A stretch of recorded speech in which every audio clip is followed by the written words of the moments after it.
El 1958, Robert Schuman, un dels pares d'Europa, es va convertir en el primer president de l'Assemblea Parlamentària Europea. Han passat 50 anys i avui Europa i l'Eurocambra influeixen més que mai en la nostra vida i en el futur dels nostres pobles.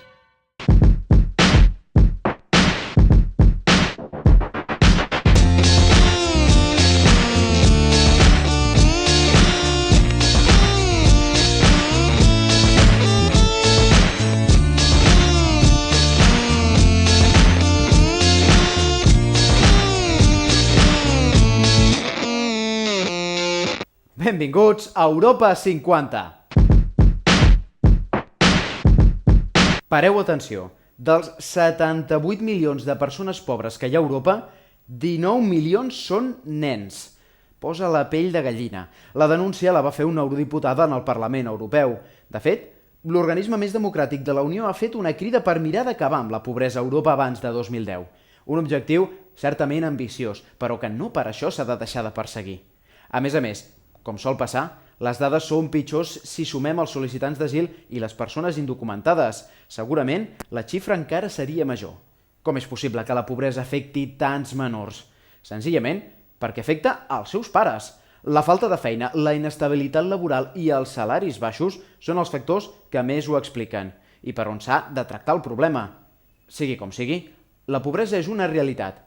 I perquè no ens n'oblidem que hi és i podem fer-hi alguna cosa, hi ha la proposta en marxa per proclamar el 2010 Any Europeu contra la Pobresa i l'Exclusió Social. El president del Parlament Europeu, Hans-Gert Pöttering, ha visitat Irlanda per donar suport al sí en el referèndum sobre el Tractat de Lisboa. No és el primer cop que sentim a parlar d'aquest tractat. Pregunta, sabem per què serveix? De manera molt resumida, perquè la Unió Europea funcioni millor.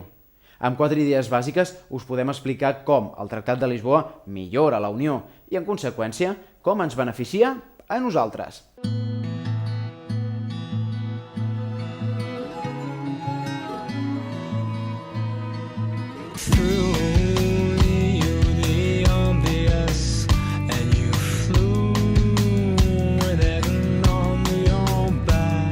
El 13 de desembre de 2007, els dirigents de la Unió Europea van firmar el Tractat de Lisboa. Els instruments que aporta serviran per donar resposta a les exigències dels ciutadans.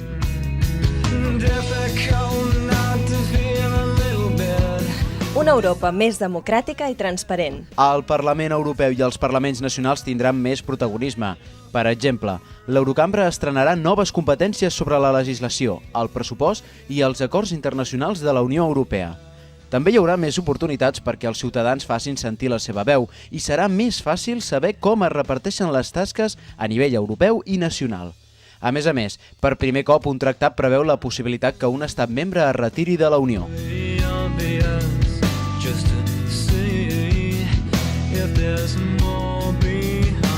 Una Europa més eficaç. S'amplia la majoria qualificada basada en el principi de la doble majoria.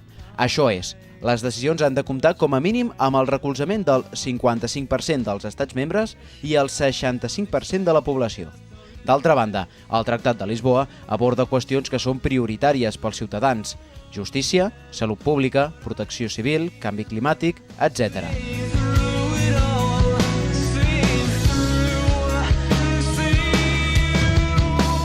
Una Europa de drets i valors. El Tractat de Lisboa conserva els drets ja existents i n'introdueix de nous.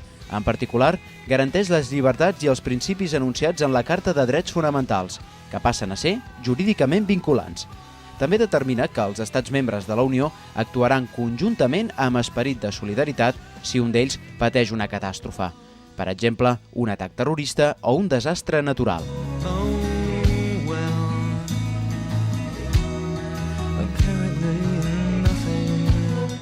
Fer d'Europa un actor en l'escena global. Gràcies al Tractat de Lisboa, Europa estarà en condicions d'expressar-se amb més claretat davant els seus socis. En aquest àmbit, es reforça el pes de l'alt representant de la Unió i se'l dota d'un servei que l'assistirà en el desenvolupament de les seves funcions.